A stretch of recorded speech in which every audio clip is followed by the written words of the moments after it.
Thanks for joining us at the Business Growth Cafe, where each week we select from a menu of topics for a focused discussion with an industry expert to provide insights that can impact your business's growth. With your host, Angelo Ponzi.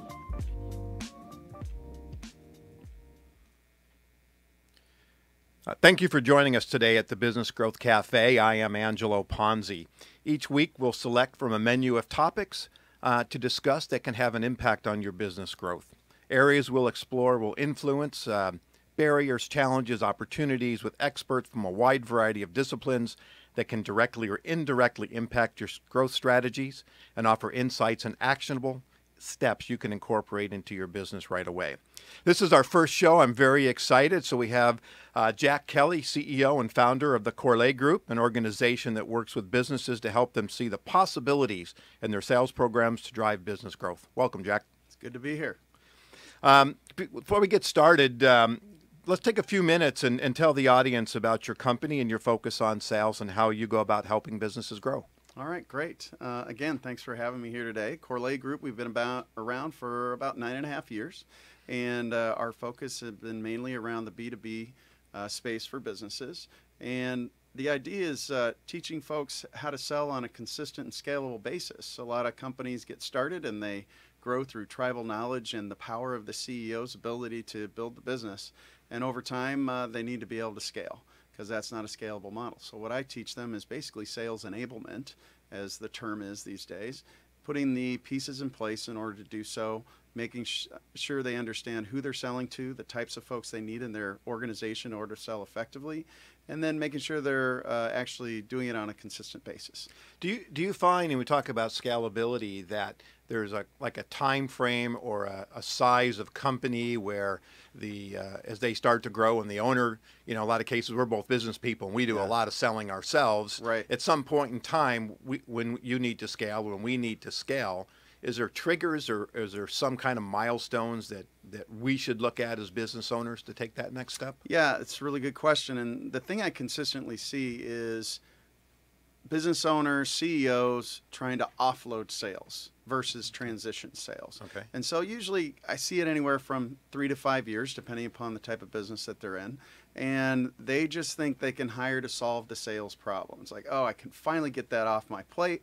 I don't have to worry about it anymore. And what ends up happening is they say, okay, I'll hire somebody with experience from my industry and they can take the ball and run with it. What often happens is they hire a salesperson, maybe give them a morning of training about who the company is and that sort of thing, and says, go get them Tiger. And they don't think about all the tools they may need, perhaps some of the transition of what I call that tribal knowledge. A lot of folks make assumptions, especially CEOs and founders of business, that somebody will think the way they do. Well, they generally don't. They may have the skill set, but unless you actually train that person, provide the time to mentor and bring that person along, and then give them the tools to do it, I've unfortunately seen some good salespeople fail in those situations when, if some time had been taken up front, it's kind of like I say, prepping to paint a room. Right. It's a pain in the neck to do the taping and everything else, but once you do it, it turns out a lot better when you do it that way versus if you don't. Right. In my experience as a consultant working with a lot of different businesses, I kind of see what you're talking about all the time. And so I always look at onboarding as well. So onboarding sometimes is a matter of, I worked with as a consultant with a company. They were 3 weeks of onboarding process that a salesperson could not step out onto the road, if you will, without having this training. Yep. I've worked with others. They're basically handed a catalog and said, okay, you'll be out on a sales call on Friday. Yep. So what's your thought process on kind of just the best practices for onboarding and developing onboarding campaigns? It is the most critical point in your relationship with an employee, whether that be sales or anybody else. Hey, YouTube, and don't I you go see anywhere. Companies fail at this all the time. And as a matter of fact, over the summer, I just worked with a great technology company in San Diego called Retail Ops, and their CEO, Sam Moses. And we worked specifically on this as he was ready to grow his sales team. But he understood enough that if I don't transfer the knowledge properly, I'm set up to fail. So we spent a few weeks figuring that out, working with him and his team on what were the different pieces of the organization they needed to understand first before he threw them out to sell. Now, part of this was learning on the job with them, but we had very specific steps, milestones, and timelines related to each part of the business. And it wasn't just sales. It also had to do with their development team and what they do and understanding the cause and effect relationships there. So I actually developed a model for it in a master's program years ago that I continue to use with clients to this day. And I would say it's probably the least paid attention to part of a business that people have. I would agree with that. You know, it's interesting too, and a lot of times we want to get the product knowledge, we want them to get out there and start to make the sales, but as a marketing guy, a lot of times when I think about brand, I struggle a lot of times with clients that the salespeople and the frontline people, even the inside, just don't have a clear picture and an understanding of what the brand is. Absolutely. So I always counsel that, you know, you have to market inside and outside in order to make sure that everybody's telling the same story. We talk about, you know, putting people on the streets and you know, doing that sales. And my motto has always been, over the years of being in the advertising business and marketing consultant and having the opportunity to be on client side, that new business is the lifeblood of any company. So what do you see as the biggest challenge for companies when it comes to business development or prospecting? Yeah, when it comes to prospecting now, it's a decision you have to understand, I think, even more acutely who your target customers are by industry, and then also the buyers within those customers. Do you find that, sorry to interrupt, but do you find that companies spend the time really developing those buyer personas and understanding the different levels of sell, right? I always look at it, there's the initiator who started the project, there's the evaluator, and there's the person that writes the check. And absolutely. So there's always multiple levels, but I find, to my dismay still, that people don't spend the time to understand, to your point, who that customer really is. Well, and it's becoming, I think, more and more important. And here's why, is because with the dawn of the different ways we can connect with people now, whether that be social media, email, events, still can be very effective for some firms. Even some folks, I had a guy cold call me today and actually worked, believe it or not. That still does happen. But generally those are warmer now. But in order to do that effectively, you have to spend the time understanding who your ideal prospect is. Because let's say you're a CEO of a $20 million company, and my conversation with you should be very different than my conversation would be even with the CFO of that company. If I'm not understanding where you derive value from what I do and tailor my conversation or my approach or my email or my outreach to you that way, then I'm spinning my wheels. And what's happening is quite frankly, this technology and the ability to do this is becoming more and more affordable for small businesses to do this.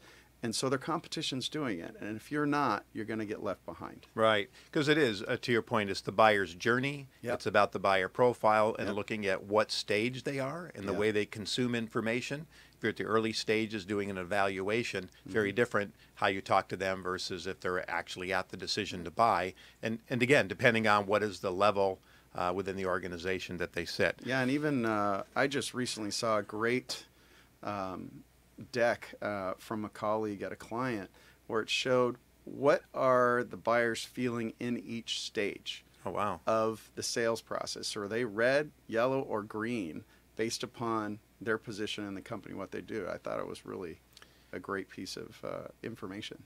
Well, so I'm going to take that as a company that's doing it well. Yes. How about some experiences where you've maybe had that we can give some guidance to the audience about what not to do when it comes to prospecting? Yeah, you know, it's funny because you kind of teed me up on that a little bit, gave me a heads up, you'd be asking me this question, and I look at it and I've seen a number of companies, let's say for instance, a service company I worked a lot in the payroll and HR outsourcing business, and I've because of that, worked with a number of companies in the space. And to the ones that were successful or not successful, everyone was a prospect. We can help everybody because everybody needs this service and that sort of thing. And I've seen reps within organizations that are not focused versus the ones that are focused. And the ones that are not focused can't figure out why they don't sell as much as that other woman or guy in the organization. And when you bring it to light for them, it's that whole concept of change management. Do they want to make a decision? I'm big on decisions in selling. Are they going to make the conscious decision to change or not? And this one individual just said, well, it worked when I was selling copiers and it worked when I was doing these other things, so it's got to work here. Right. And that person no longer is with the organization because they did not want to take the best practices that were literally in the desk next to them as far as how they were selling and apply them. So someone very talented could have absolutely done this, but made the decision to do it, to not do it. And so that's what I see more often than not, is folks making a decision to stick with what's comfortable versus what might be a challenge for them. And that's the difference between the performers and the not so great performers. Right, right. Let's continue this conversation a little bit about business development. And, there used to be a time when in my outreach for new business, I usually judged it. If I couldn't connect within 4 touches or 5 touches, I was like, okay, forget these guys. They're not interested. Yeah. But it turns out to be I was giving up way too early. Way too early, yeah. And so a lot of the research right now we'll talk about, it could take up to 12 touch points, if you will. Right. So any best practices or offerings you can make to the audience on that? Because, again, I just was having a conversation, and I'll ask that question again for you, with a client. And one of the things we were discovering is the salespeople were giving up a little too early. Sure. And so now I showed them in a chart about where the progress starts to happen when you actually start to make your inroads. So that's great. Let's go ahead and if you can elaborate on that a little bit. Yeah, I mean, that's right along the lines that I tell folks. And what is a challenge for folks is sometimes when you say you got to put together a structure, because I've seen it up to 13 times to get a hold of somebody, or the statistics today, and most sales reps give up after 1 or 2 attempts. So those that stick with it win, but it has to be thoughtfully put together. I help companies develop a cadence. So in other words, whether that's email, phone call, physical mail, if they happen to be in a region that's local, stopping by a customer, and even in some cases not. What is the cadence that you're going to set up to engage a specific buyer or set of buyers within an organization? Now, depending upon the size of the deal and the size of customer you go after, one may be more generic if you're going to a wider, larger audience, maybe a smaller deal size. Right. Others could be something we could probably talk a whole show about, account-based marketing approach, to where you're getting very specific about your buyer, even the company, what are their needs, doing the research and making sure every time you reach out to them, it's relevant to that company and that buyer's needs within their organization. So, but you have to have a plan. You can't just say, okay, I didn't call Jack last week. What can I do today? Right. It needs to be, here's what the experience, the journey I want to take these folks through, and executing on that at a high level, and as necessary, customizing it to that particular person and or company. Right. Plan and patience. Absolutely. Because it does take time. And working, again, with a client right now, they're already out on sales calls for 2019. Sure. So they're already laying that foundation. And I think that's important that I find the same when it comes to marketing strategy. A lot of times they go, we need a website, we need an email, we need a brochure. And it's like, whoa, time out. What's the strategy? What's the messaging? Who's the audience? Let's step back and be a little more strategic on that approach. And I think the same is absolutely for sales. Salespeople want to make a sale.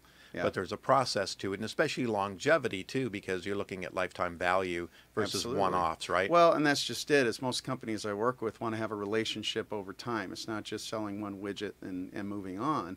It's how do we develop this relationship over time, and that's where the whole customer success movement has come from, to where you're proactively engaging customers over time. But the other skill that sales professionals need to have today is to really understand the value chain of the business that they're working with and how what they do fits into that, how they enable the goals of the business, the outcomes of the business. And oftentimes what I see sales professionals do is talking about the problem they solve. And what I always say, elevate your conversation to what is the business trying to accomplish and understand that first. Then you can apply what you do and how it's going to help them get to those overall outcomes of their business versus just that one problem. Yeah, you could almost look at that as start with the why, right? The Simon Absolutely. Sinek, Yeah, absolutely. Yeah. Absolutely. I recently posted a blog on sales strategy, and I outlined 3 points, and one of them was to sell more to existing customers, Right. sell to more, right? Yeah. So new clients or open up new markets, Yeah. or sell for more. Now, I think we could probably say the sell more to clients makes sense, and, Right. and open up new markets. Yeah. But the pricing part of it is really the issue, because I've been in those situations where you start to inform a client that we're going to raise their prices, and it's pretty much no, you're not. So, Yeah, sure. what's some tips you can give to a client that or a prospect that wants to change their pricing, and what's that strategy might look like? Yeah, that's a really good question. As you know, the way we originally connected was some of the work I've done around customer surveys, customer loyalty, and that sort of thing. And one of the most interesting things that I see each time, pretty consistently, is when we ask the question why they originally chose your company, price or cost consistently comes in fourth or lower. They chose you for value-based reasons. What are you going to, again, do for their business? What are the things you're going to be able to do to help them move their business forward? Now, when you're having the conversation about cost increase, you need to bring the conversation back there. Because if you just start off, hey, I wanted to let you know today we're raising our prices, Right. you're setting yourself up for failure. But if you start about, let's do a review of our relationship and our business and the things that we've accomplished together. And obviously you'll have to have accomplished some of the things that you set out to do and be adding the value that you originally stated you would. So you have to live up to your brand promise that you have out there. If you have done that, it's going to be a much easier conversation and negotiation than it would be if it's just an email that goes out, which we've all seen, saying you're getting a 5% price increase. Thank you for your business. Yeah, thank you. Right? Yeah. Yeah, well, that's good information. Again, it's always that pricing is always that tough one to really look at, and it's very sensitive because, I always tell people, when you're knocking on your prospect's door or even your client's door, trust me, your competitors are right behind you, or they've already Absolutely. preceded you knocking on the door as well. Well, and your awareness, obviously, of the market, your competition, and that sort of thing. I shouldn't take that for granted. You have to do your research first and understand where you sit, Right. Before you do something like that. But if you don't understand, or it's not clear to the customer where your value is, then it's going to be a very difficult conversation. Or another situation I see a lot of is that the buyer that you originally sold to is no longer there. Okay. So you're dealing with a completely different person, and you have to kind of rebuild that value in their eyes before you go down that path. All right. So I'm gonna ask Paul the engineer, who's waving fingers at me. Yes, How much sir. time do I have left? Oh, we got about a minute or two left. We're down to the last couple minutes here. That's it? Yep. That was quick. We've flown by. That went by really fast. All right. So let me give me a few more minutes here. First, we're salespeople, and we're also business owners. So when you think about growing your business, what keeps you up at night? What keeps me up at night? Well, I always say confidence is a full pipeline. So if I feel that my pipeline is not full, that's what's going to most likely keep me up at night. And that, I think, goes to any sales professional or business owner. You make decisions differently when you have confidence that you've got revenue coming in. Not only retained revenue, but new revenue coming in. And that takes focus, consistency, and the willingness to have a little delayed gratification. But that's the most important dynamic that sales can help with in an organization, is the confidence that the pipeline is good, the revenue is there. We're going to be able to make investments and decisions that we couldn't make otherwise. Okay. One last question I have here then. For companies that are really struggling with business development, what tip or advice would you give them to improve the process? Teach your customers how to buy. Because so often they're buying complex products or services that maybe they only buy once every few years. And understanding how to effectively buy that, if you can teach them to do that and make a good decision, then you're going to be their partner versus their vendor, and they're going to have a better outcome than they would otherwise. Okay, fantastic. So, Jack, this has been fantastic. Thank you so much. Time flew by as I knew it would. I had a lot more questions that I didn't get to, but we'll have to do this again. Absolutely. So if someone would like to contact you, the listeners, how might they contact you? Best way, through the website, corleagroup.com, CORLEA. and they can reach me through that, and our phone number's on there as well. All right, and they can connect with you on LinkedIn as well, I assume? LinkedIn, please. Yeah. Absolutely. All right, well, thank you for joining us at the cafe today. You can find out more information about me and the Ponzi Group at www.theponzigroup.com. Connect with me on LinkedIn, and certainly I hope you subscribe to this show at businessgrowthcafe.podbean. We look forward to meeting you again next week at the cafe.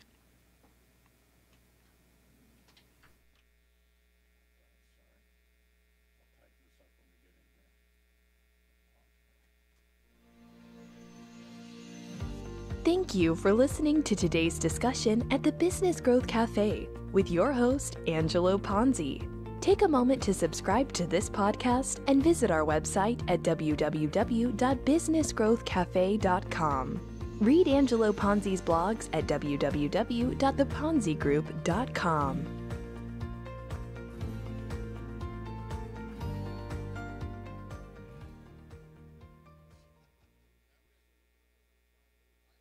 Use the Premier Rewards Gold Card from American Express. The rewards points can keep on multiplying. Buy 3 with triple points on airfare. Buy 2 with double points on gas and groceries. And a single point for pretty much